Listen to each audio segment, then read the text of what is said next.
What is transfer of learning? Transfer of learning is when an individual transfers what they have learned in one context to affect learning and performance in a new situation. In this presentation, we'll be talking about four major types of learning transfer: near, far, low road, and high road. Near transfer is when two skills or situations are similar and a logical overlap can be seen. For example, a student can apply what they have learned answering questions for homework to an exam. Whereas in far transfer, it can be more difficult to see the direct correlation between two tasks. One example would be someone applying a strategy they have learned in chess to achieving success in business. Two other types of transfer are known as high road and low road transfer. Low road transfer occurs when two situations are sufficiently similar that a well-developed semi-automatic response is triggered. In contrast, high road transfer requires a mindful abstraction and creative application of skills learned to a new and different context.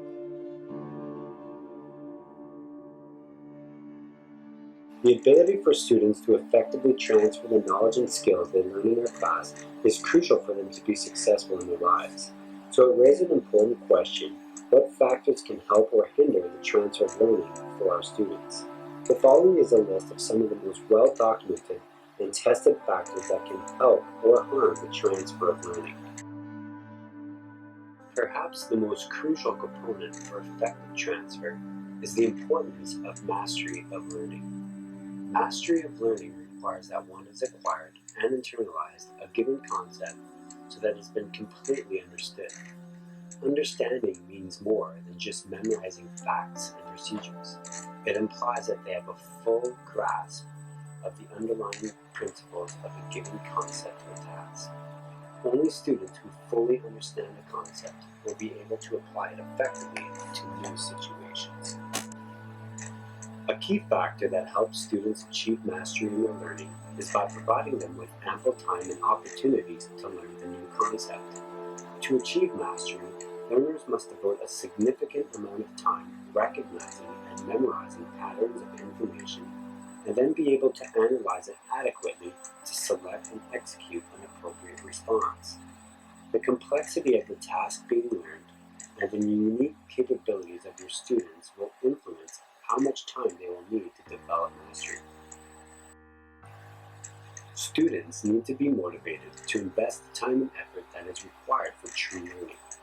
Students can be motivated extrinsically through the receiving of rewards and punishments, or intrinsically from their own personal drive for accomplishment. Teachers can make use of both to help push their students.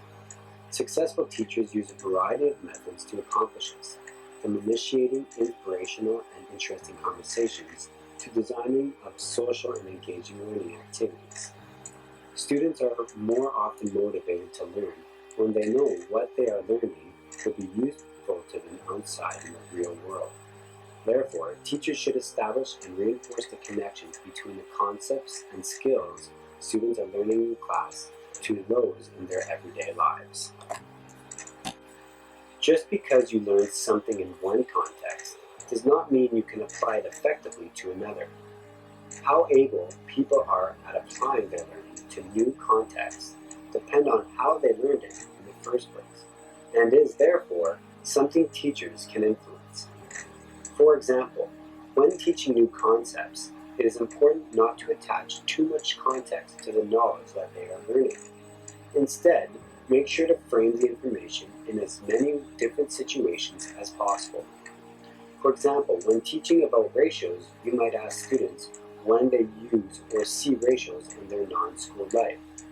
They may reply when they bake, convert money, or play sports. By connecting their learning to these different contexts, you increase the chance that it is more easily transferred in new situations. This is often referred to as flexible learning. Metacognition is a form of high-level thinking that involves taking active control over one's cognitive processes. Metacognition includes regulating your emotions, planning for goal completion, and assessing and evaluating your comprehension. Students who learn to develop these self-monitoring strategies have more success in transferring their learning because their increased self-awareness allows them to be more independent and critical thinkers. Educators can help students learn how to develop metacognition by instructing them on how to plan goals, use self-questioning as a cognitive monitoring strategy, and self-evaluate based on your past and present performances. A student's prior knowledge and cultural background can either help or hinder their learning and their ability to transfer it to new contexts. Take learning new languages as an example. In both French and Spanish, each noun has a gender which affects the spelling of any adjective that helps to describe it. A native French speaker might therefore find it easier to transfer their knowledge of French grammar to that of Spanish, and vice versa. Conversely, the prior knowledge of English speakers may impede learning French. Take adjective placement as an example. In the English language, adjectives precede the noun, where in French they usually follow it. These examples demonstrate that it is important for teachers to ask students about their prior knowledge and cultural experiences and discuss how they may impact their current learning and understanding.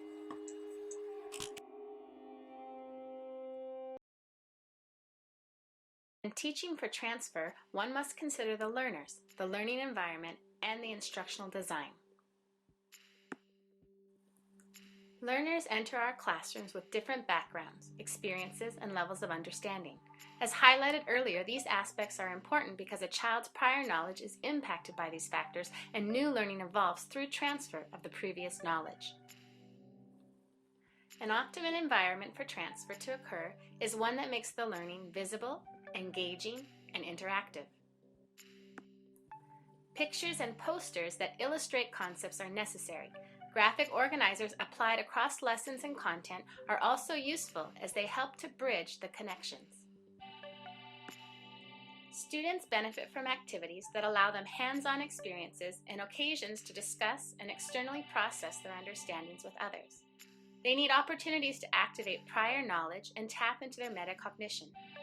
Feedback offered in a learning environment also profits students and their level of understanding. This feedback may come from the teacher and/or their peers.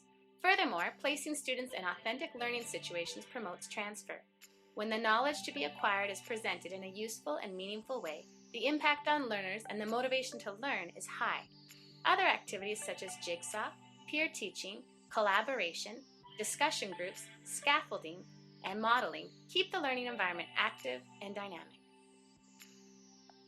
Additionally, technology can be a great support to the learning environment for transfer as it offers visuals, simulations, and other tools that resemble real-world contexts. Some new technologies and their impact on learning transfer will be discussed in a later section.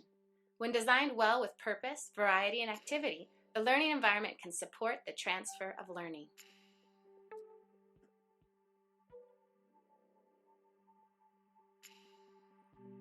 While transfer can take on many forms, the transfer of attitudes, behaviors, cognitive strategies, knowledge, and skills, Perkins and Solomon, two educational researchers in this field, developed a model for teaching transfer that focuses on the latter three forms.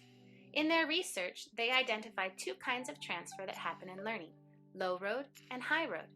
They also suggest two techniques that can be applied in teaching to these transfers, hugging and bridging. The first is hugging, commonly associated with the low road transfer or near transfer. It involves designing instruction to stimulate resemblance conditions or to trigger a response in students based on what they have previously learned. Using this technique, teachers can explicitly teach and ask students to look for connections to other learning. Having students participate in authentic learning activities, simulations, and modeling exercises will also reinforce the hugging transfer. An example of this transfer in math class would be students engaging in activities like shopping or banking to practice computation skills and money concepts, which simulate real-world application. Bridging is the second technique, and it involves consciously abstracting a concept or skill from a situation and then applying it to other contexts. It is applied to the high road transfer or FAR transfer. Similar to hugging, this too can be taught explicitly by the teacher as students are asked to consider where a skill or concept may be applied elsewhere. Through bridging, students learn to generalize concepts, make analogies, problem solve, and reflect over their learning. An example of bridging can be seen in the teaching of the concept of cause and effect. As students learn and master the principles behind it, they can apply the concept to future problems, contexts, or subject matter. Learning transfer can occur when educators consistently and purposefully plan with transfer in mind. At the beginning, it is valuable for teachers to plan out what forms of transfer they are seeking in their students, and then shape the learning environment and instruction to hug and bridge the desired transfer.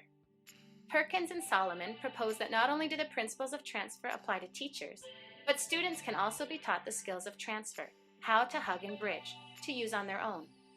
Helping students to see how transfer can be useful across unit topics, subjects, and real-world application, and then giving them practice to develop the skills of transfer, will aid them in their journey as lifelong learners.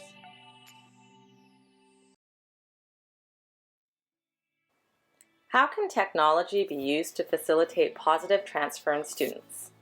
Gamification, interactive video, and augmented reality have become popular mediums for app and software design. A wide variety of these technologies have become increasingly user-friendly and are either free or affordable. These technologies provide opportunities for educators to meet students' needs in meaningful ways that support positive learning transfer. For example, there are a variety of these apps and softwares which are designed to enable users to become active participants in their own learning through focusing on understanding concepts and processes rather than memorizing facts. In addition, these technologies motivate users to devote extra time towards learning through the use of intrinsic and extrinsic rewards, social opportunities, and learning that is applicable to real-life scenarios. Lastly, built-in assessment features support students to become metacognitive learners by reflecting on their choices and provide teachers with valuable data that can be used to uncover prior knowledge, address misconceptions, and provide frequent feedback that support positive learning transfer. What are some examples of these apps and softwares that can be used to support positive learning transfer in the classroom? Perhaps the most popular gaming environment is Minecraft. Described as a first-person sandbox game, Minecraft motivates and enhances student engagement through creative and open-ended tasks. It provides opportunities for teachers to tap into students' enthusiasm through using the game-based environment to facilitate meaningful connections across multiple curriculum areas, such as literacy, numeracy, history, and science. For example, while building structures, students could explore 3D shapes, ratios, and proportions while creating scale models. Perhaps these structures might be connected to a historical time period that will need consideration. Geology and literacy can be integrated while students classify, record, and explain their decisions around which materials were utilized for building. Set in a Renaissance-era virtual world, Radix Endeavor is an engaging multiplayer online game designed for high school students where players complete quests that are tied to curriculum content areas in biology and math. In addition to building knowledge in content areas, Radix provides opportunities for students to engage in authentic tasks while practicing broader processing skills used by mathematicians, scientists, and engineers. Built-in assessment features offer feedback directly to students that scaffolds their problem-solving processes so that they can reevaluate their strategy. Teacher tools track players' strategies, progress, and potential misconceptions so that instruction can become tailored to target specific needs. To sum up, including transfer of learning in a learning environment is important and beneficial for both the educator and learners.